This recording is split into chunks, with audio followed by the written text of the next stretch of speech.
And so if you don't see a lot, now gradients, there's not a lot of variation in color, so noise might be a better filter to do.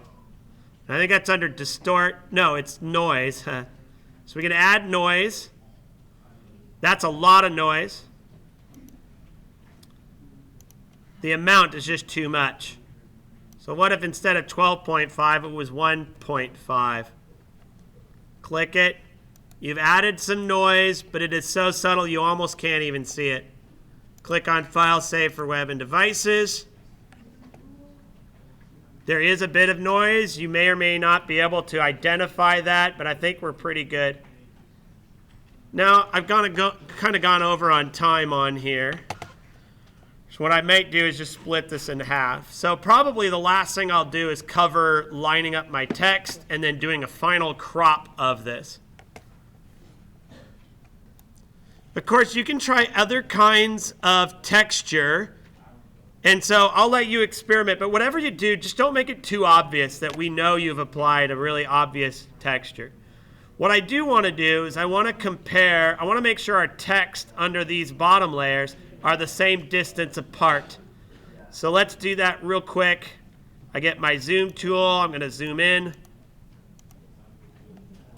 And now I want to create, I want to do the same little hack I did here, but I want to check the height between one grid line and the next. So I click a grid line. I try to snap to the bottom of my image, get my move tool, move it up and down. If I'm not sure, I can zoom in really tight. Next, I want to get the distance apart one from the other. Right now, I have it at percentage, so I'm going to go back to pixels. I'm going to get info. I want info open. I'm going to check right here. The Y is 417. The Y down here, 456. So if I actually did it more like, what did I say that was?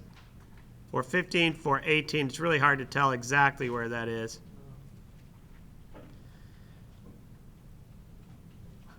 $18.57. What if we made them 40 pixels apart? I click on here, fix size, 40. Click right at the top.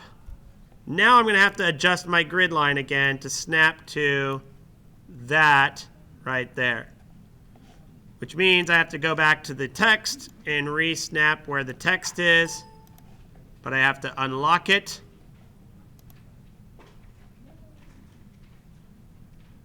Oops.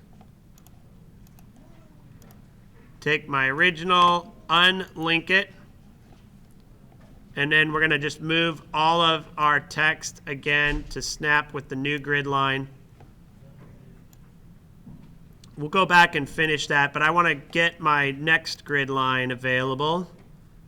Drag a grid line to the very bottom. Marquee tool, click. Drag another guideline to match with that. Now I have my grid lines that are even on the top and on the bottom. So now I just have to make sure all of my labels line up where they need to go. For that, we're going to zoom out, fit the screen. I click original, move it away, snap it back one more time. I go to graphic pen, move it away. Click till it snaps both there. And all other text we can add, snap. At the end, you're going to realize we have this big margin at the bottom. You'll notice I didn't do a lot of styling with where my title was. So what I'm going to do is I'm going to leave this here. I'm going to figure out like roughly how much space I want above. And then I'm going to just crop it now. The top and bottom, you can eye it a little bit more. I'm going to try something about like there, hit enter, finish filling it out, and we'll do probably one last crop before we're done. So let me just finish it and show you what the final product looks like. Let me teach you one other thing here. If you're trying to identify the name of your filter and you forgot what it was, just click filter. The first one that shows at the top is what you last did, sprayed strokes.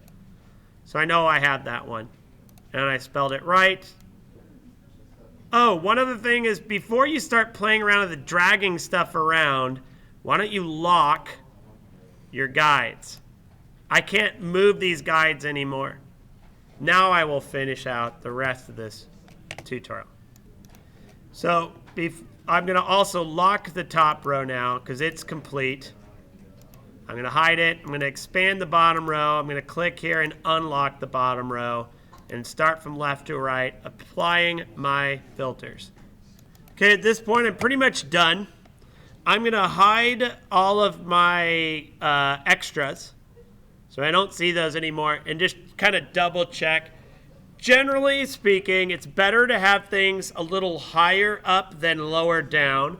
So I'm going to crop a little off the bottom and a little bit off the top, but in such a way that the title is higher up in comparison. Something about like that. Hit enter. I think that looks good. And I'm ready to save changes and then apply export it as a JPEG. All right, so I saved my project as a PSD. That includes all my layers and extras. And then I'm just going to export a JPEG using Save for Web and Devices. So File, Save for Web and Devices.